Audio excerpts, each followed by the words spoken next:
Thank you for joining us, Mr. Strayhorn. How are you? Thank you, G Man. Thank you for having me. It is such an honor to be a guest on your segment today. Thank you. I really appreciate that. So let's jump right into it. All right. And let me begin by asking you to give a brief overview of your career in numerology and awards you've received, appearances that you've made, like on television and so forth. I'm considered an astro-numerologist, one who blends both the world of astrology and numerology together. And over my 25 or 30 odd years of doing this, I have been on such shows as The Oprah Winfrey Show, interviews with Katie Couric, Regis Philbin, successful radio show for 20 years, and still enjoy the pleasure of raising people's awareness of how numbers influence us. And in fact, it's no accident that when you're looking at this election or any election, they're always bombarding people with polls, numbers of what people do. Well, I look at my numbers from a metaphysical point of view. So, for example, just to digress a bit, if taking the last one of the 2008 vice presidential debate, it's so interesting that numbers will follow people whether they know it or not, and it comes primarily from the date of birth. So, for example, at that time in 2008, the event of that debate, the vice president debate, excuse me, took place on the second of the month. Now, in calendar numbers, there is the second of the month, the 11th, because 1 plus 1 is 2, the 20th, because 2 plus 0 is 2, and then the 29th of the month, because 2 plus 9 is 11, and 1 plus 1 is 2. So, in that vice presidential debate in 2008, it took place on the second of the month.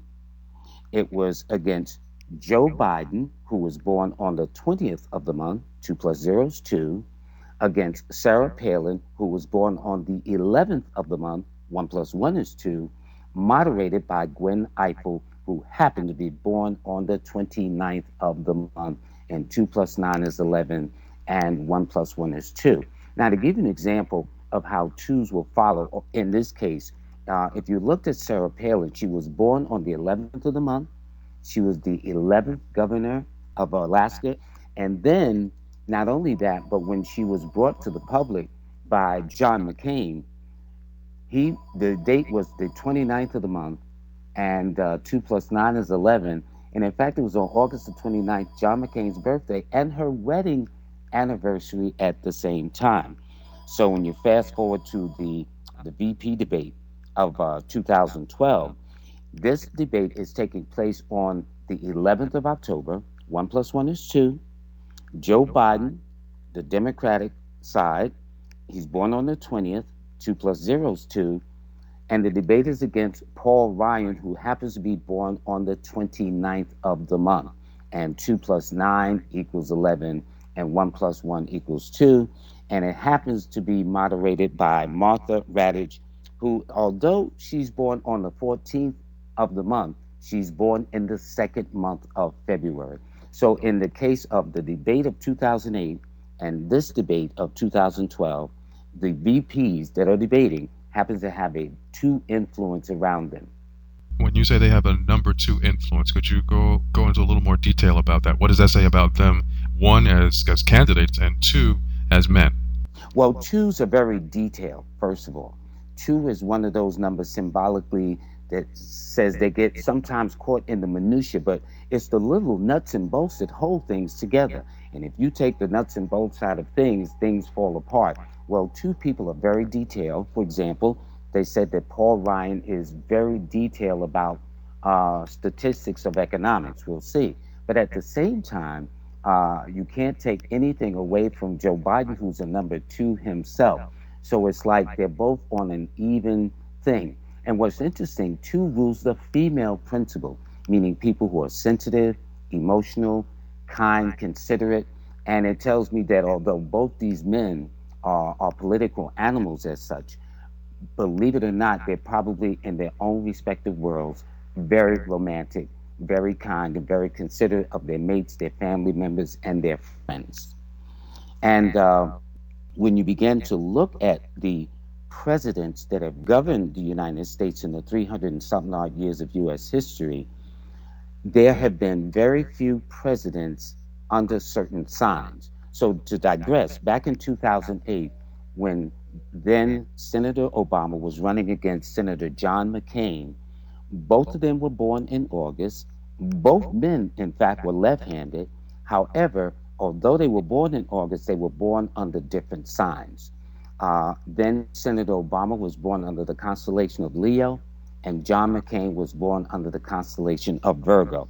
And what makes it interesting in my predictions, I explained it in all of the years of US history, there have only been two Virgo presidents.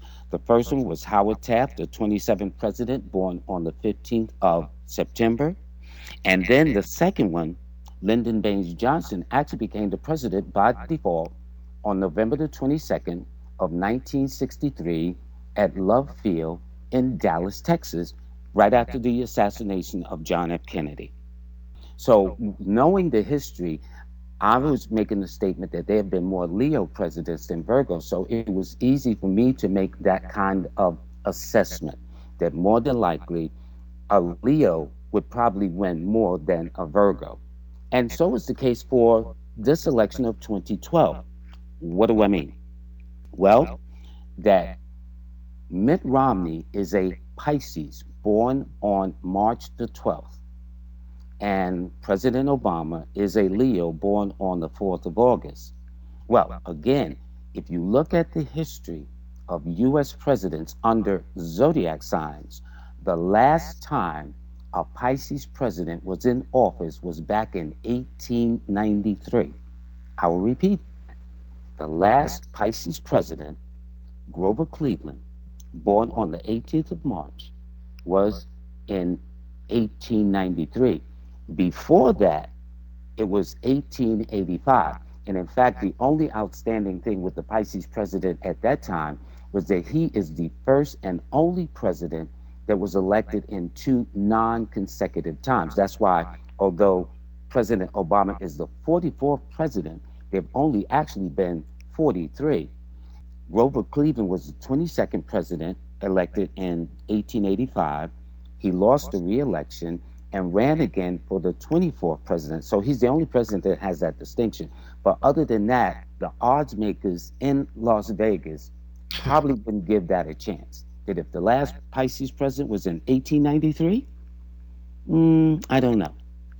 It's interesting, and if memory serves me correctly, isn't Bill Clinton a Leo? Yes, Bill Clinton is a Leo, Herbert Hoover a Leo. So there've been far more Leo presidents compared to Pisces, which has only been two, versus Leo. I see.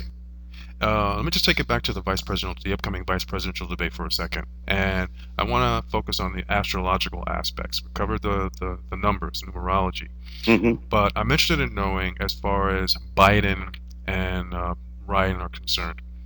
Biden's a Scorpio, I believe. Yes, he's a Scorpio born November the 20th of 1942. And what is Paul Ryan? Paul Ryan is an Aquarius born January the 29th, 1970. Okay, now as far as their signs are concerned, how will that play into the debate in terms of, is one more inclined to go into attack mode? Is one expected to be more passive? Will they both be kind of cordial? What do you Well, think? I would say they would be cordial, but yet competitive. First of all, astrologically, they're both fixed signs. Scorpio's a fixed sign, Vice President Biden, and Aquarius is a fixed sign. Fixed signs mean those signs that are very determined, focused. You know how you go along the road of life with a certain goal or agenda, and sometimes through fate or events of circumstances we're thrown off course? Well, fixed signs always want to find their way back to the main road and continue forward. So in this case, it's going to be most interesting. Vice President Biden, because of he's now 70 years old, or will be 70 on the 20th of November, and Paul Ryan, who is 42 years old. And it reminds me of the 1984 debate with Ronald Reagan versus Walter Mondale, where Reagan says, quote, "I will not make age an issue of this political campaign, and I'm not going to exploit it for political purposes against my opponent's youth and inexperience." Vice President Joe Biden is very experienced. He's been worldly, he's traveled, he knows the political ins and outs, and he is an excellent debater. Now, versus Paul Ryan. Now, I don't know that much about him, but I know looking at things in terms of political experience, he is definitely new to the game. Numerologically speaking, who do you suspect will win the debate? I suspect Joe Biden will win the debate hands down. And that's according to the numbers and not any personal Well, admiration for the candidate, or this is basically speaking in terms of numerology, correct? well, yes, and not only that, but knowing their cycles. For example, Vice President Joe Biden will be entering a one personal year. This is a technique where you take the month and day they were born and add it to the present year. Now, Joe Biden for the month of October is entering a one personal month, which means that's where he'll be at for the year 2013. One is when you're starting a one cycle year, because the numbers only go from 1 to 9. In other words, persons say, well, what about 10? Well, 1 plus 0 is 1. What about 11? Well, 1 plus 1 is back to 2. So in numerology, the numbers only go from 1 to 9.